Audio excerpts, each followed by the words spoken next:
Bonjour à vous, chers auditeurs, et bienvenue à Question d'actualité. Ici Philippe Labrec au micro.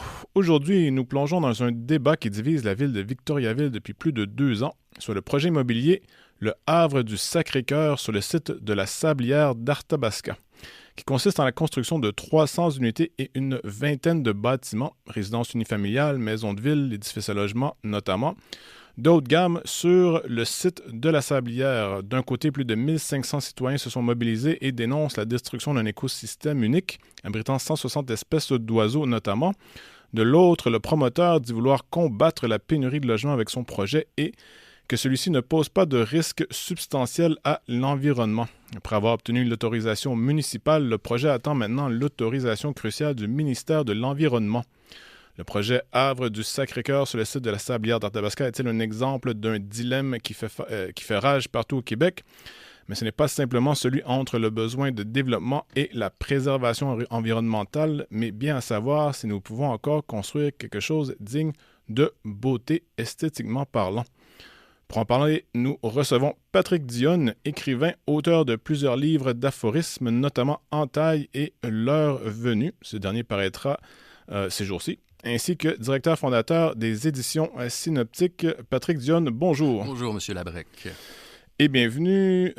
Premièrement, pourquoi s'intéresser à ce projet et la contestation qui l'entoure? Bien, il y a plusieurs raisons pour lesquelles je m'intéresse à cette histoire. D'abord, la Sablière d'Arthabasca étant encerclé par un marécage, la rivière Nicolet et le boisé des Frères du Sacré-Cœur. C'est pour la beauté du lieu. C'est la toute première raison, la raison fondamentale. C'est un lieu magnifique où la lumière est magnifique, où l'on respire, où on peut observer, vous l'avez dit, une très grande variété d'oiseaux. C'est une beauté sauvage, je vous dirais, où on peut observer aussi des arbres centenaires, mais des arbres aussi qui, comme le disait Jules Renard, ont l'air d'animaux figés dans la terre, d'animaux pétrifiés, donc des arbres tordus près du marais. C'est d'une très grande beauté, une beauté sauvage très caractéristique des bois francs. Et je me demande quelle est l'utilité pour une ville, pour les résidents d'une ville, de perdre un coin d'une si grande beauté, d'une si belle majesté. Je ne la vois pas, cette utilité-là. Je me suis posé la question, par ailleurs. Pourquoi, en quoi est-ce utile? À qui ce projet de développement-là est-il utile? Est-ce aux résidents?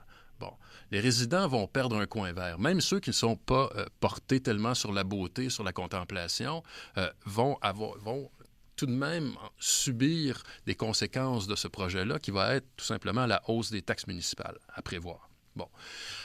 Ensuite, l'utilité du projet. À qui est-ce utile? Est-ce utile aux résidents? Non. Est-ce utile aux gens qui habitent près du boisé, près de la Sablière, et qui la fréquentent à tous les jours, soit pour aller marcher, promener leurs chiens, aller en famille, faire un pique-nique? Non plus. Donc, est-ce utile pour les résidents à proximité qui vivent sur le boulevard des Bois-Francs? Non plus, puisque va se multiplier encore davantage le passage des voitures, le bruit, la pollution, les travaux, les grues, etc.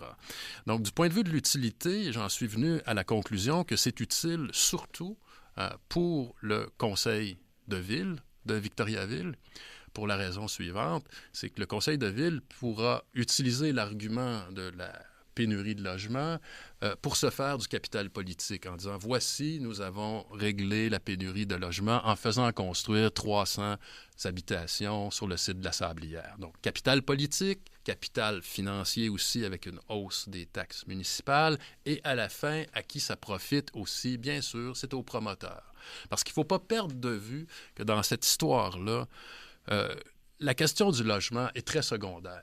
C'est un prétexte, c'est un sophisme.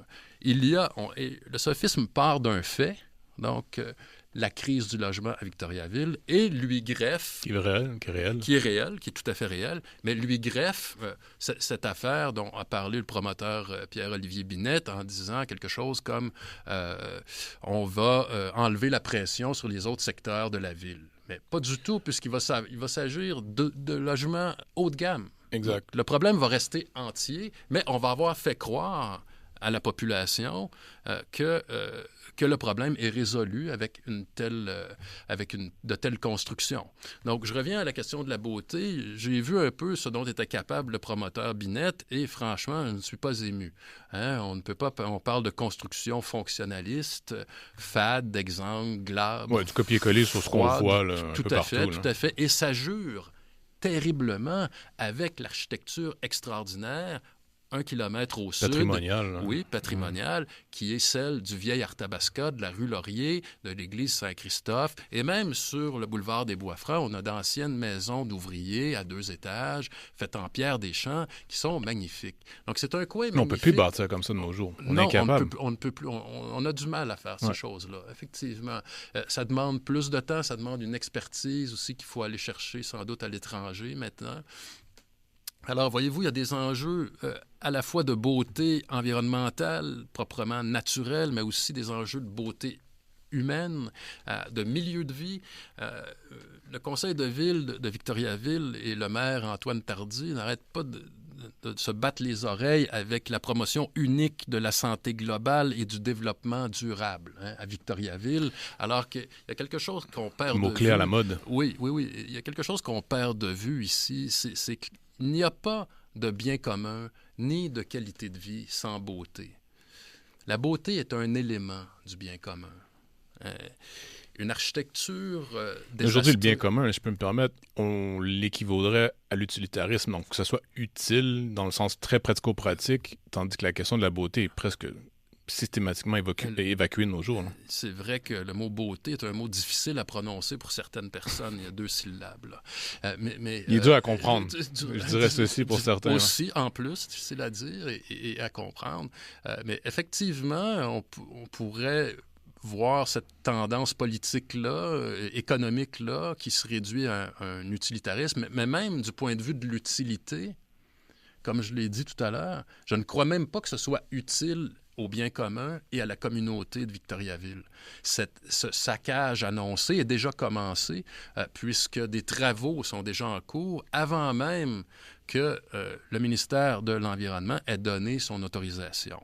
Bon, il y a des gens du collectif Sauvons la Sablière qui ont contacté tout de suite le ministère de l'Environnement pour savoir exactement que se passe-t-il sur le site de la Sablière.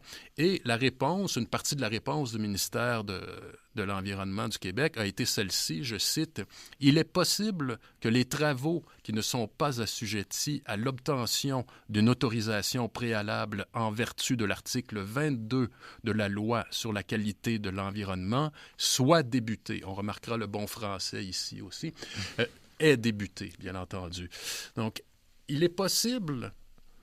Dans ce cas-ci, qu'est-ce que le ministère de l'Environnement doit faire exactement? On laisse les travaux commencer avant même de leur dire oui?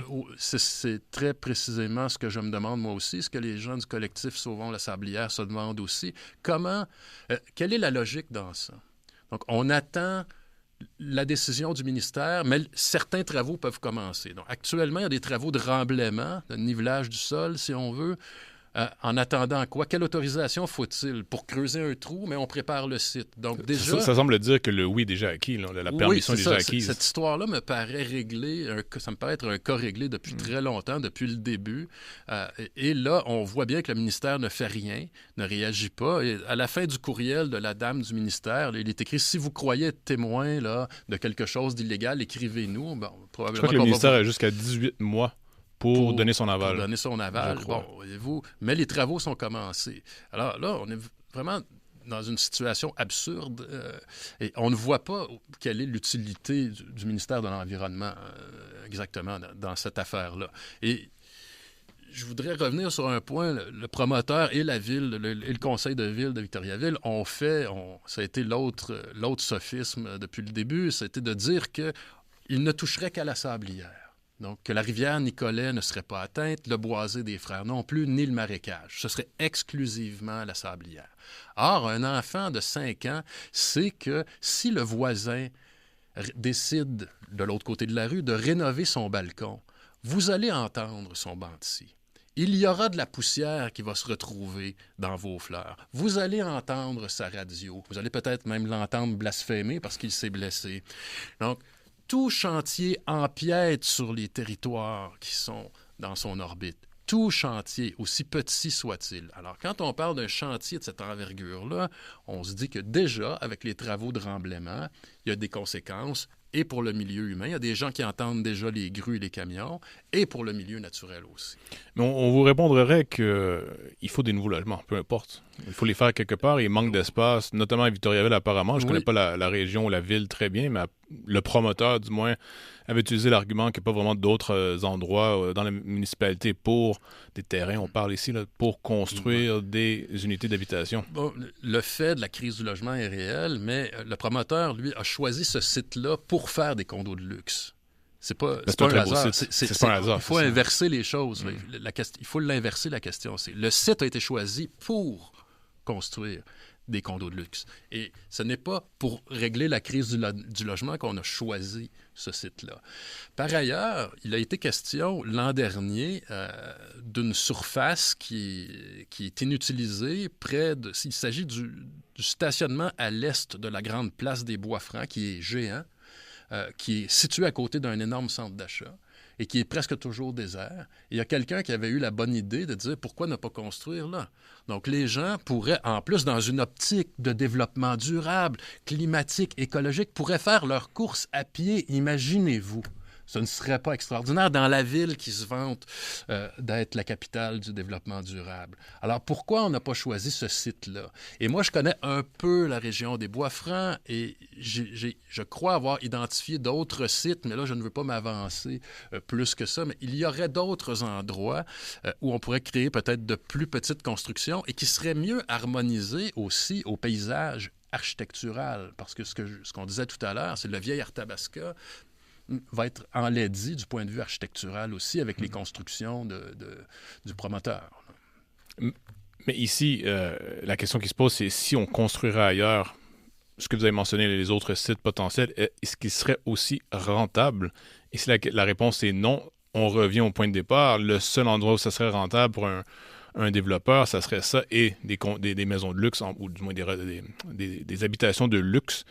Donc, on est pris dans le luxe. Nous sommes dans le luxe, effectivement. Alors que des logements à loyer plus modique, des habitations plus accessibles pour les gens, pourraient être tout simplement au centre-ville, parce que là, la Sablière et tout le site est excentré. Donc, ça prend une voiture aussi, etc. Alors, là-dessus... je voudrais, M. Labrec, si vous le permettez, je voudrais lire un extrait d'un poème, et je terminerai avec ça, d'un poème de M. Adolphe Poisson, qui a passé presque toute sa vie à Arthabasca, précisément sur la rue Laurier, à peu près un demi-kilomètre là, du site dont on parle aujourd'hui. Alors, Adolphe Poisson. À nous l'espace où tout espoir s'élance, où planent les oiseaux, où l'astre se balance, à nous le ciel serein, les larges horizons, les prés pleins de rumeurs, les bois pleins de chansons, les doux roucoulements et les tièdes haleines qui caressent les fleurs et parfument les plaines. Volons vers la lumière et laissons aux gentils leurs projets de fortune et leurs vils appétits. Ceci est dédié au collectif Sauvons la Sablière. Il nous reste une minute. Ici, avant de conclure, le collectif en question a quelque chose de positif. On voit une mobilisation citoyenne qui me semble être non seulement authentique, mais enracinée, si je peux dire. Tout à fait. Vous avez tout à fait raison. Et c'est une autre des raisons pour lesquelles je m'intéresse à cette affaire, parce que je vois là des gens qui sont venus de tous les horizons, de toutes les classes sociales, de tous les âges, s'unir, non pas pour défendre leurs intérêts matériels immédiats, c'est-à-dire une convention collective ou une hausse de salaire. Non, ils défendent quelque chose qu'ils aiment. Et ça, c'est de toute beauté. Et ça montre qu'il y a encore, peut-être, des restants de société au Québec. Ça donne un peu d'espoir. Voilà. Patrick Dionne, auteur et directeur des éditions Synoptiques, merci. Merci à vous, M. Labrec. Un plaisir. À tous ceux qui nous écoutent, merci également. Demain à la même heure, on reçoit Amanda Faki pour parler de la montée de la souveraineté chez les jeunes. À la technique, Daniel Fortin. À l'animation, moi-même, Philippe Labrec. Et on vous invite à rester sur les ondes de Radio VM.